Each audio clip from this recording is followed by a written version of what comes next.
lang po ang adjustment niya. 12V power socket and then in sa flash drive naman po.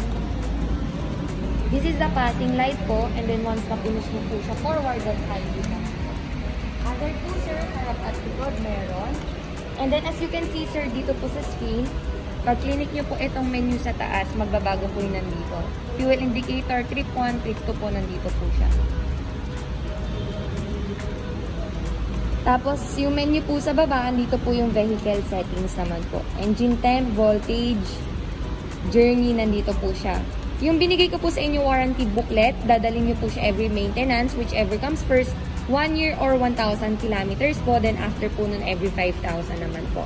For the navigation po, you can download to your phone po yung BMW Motorrad Connect. Then, i-connect nyo lang po siya dito sa TFT using your phone po.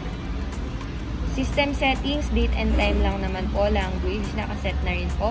Dito po sir, sa mobile device, pwede pong i-pair yung phone. Kung ano po yung unang lalabas dito, sa screen, doon nyo po siya i-pair. Sa display, ano lang naman po yung brightness, gusto nyo po bang i-adjust or okay na po sa inyo 100%? 80% or 60 po? Maliwanag na, mas mabilis. Kung saan naman ito? Sige po. 80 na lang po. Information, yung mga licenses, andito din po.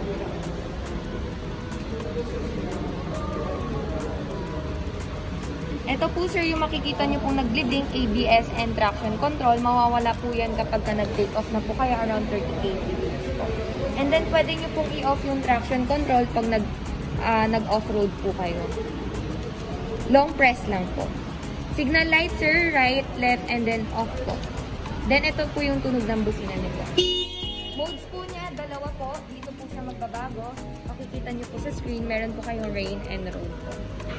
To open the unit po mismo yung makina po niya, no need for clutch and brakes po. Ito lang po, long press. Kahit na first gear? Kailangan po naka-neutral. For safety po sir, pero mag-on din naman po siya even though first gear. Pero for safety, kailangan po talaga lagi naka-neutral lang. After a few seconds po, mag-pull down po yung makina. So, this is the handbrake po and the rear brake po. Cambio po sir, 1 down, 5 up. So, pag bumaba po sir yung RPM ng 1,000, ready to take off na po. Kapag pull down na po yung makina.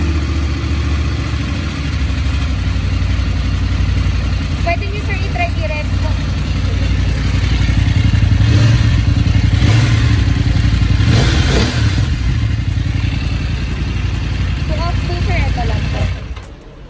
Tapos to lock the unit po sir, sagad lang, and then long press, may maririnig po kayong parang maggaganon po siya. So lock na po siya. To unlock sir, short press lang po. Isang safety po, isang safety po sa gas, ma-open nyo lang po siya pag naka-off po yung unit. Fuel capacity po is 15 liters po. Keyless na din po siya. Yung PSI po niya sir, pagka kayo lang po ang naka-ride, 32, 36 po. And then, pag may angkas or may mga boxes, 36, 42 naman po. Sa warranty po, sir, 5 years warranty po ang bike. Meron po ba kayong mga gusto po palagay na accessories? Tila much better po kung sa amin bibilin. Ipapakot nyo po yung kay Sir Percy para iwas po tayo sa mag-void ang warranty. Busina po, meron din po more on electrical naman din po siya. So, mas suggestion ko lang po sa inyo, ipaka-consult nyo po muna kay Sir Percy yung mga balak nyo po na palagay na accessories if ever po.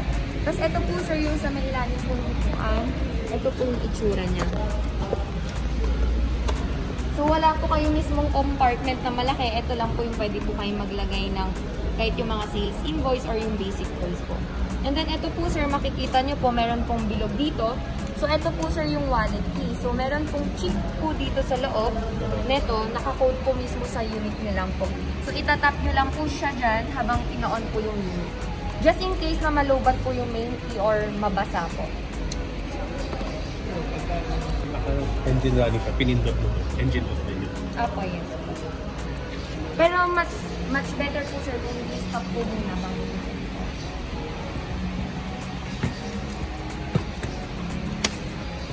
Ito po sir, sa inyo na po. Yung ORCR po is 1 month and a half.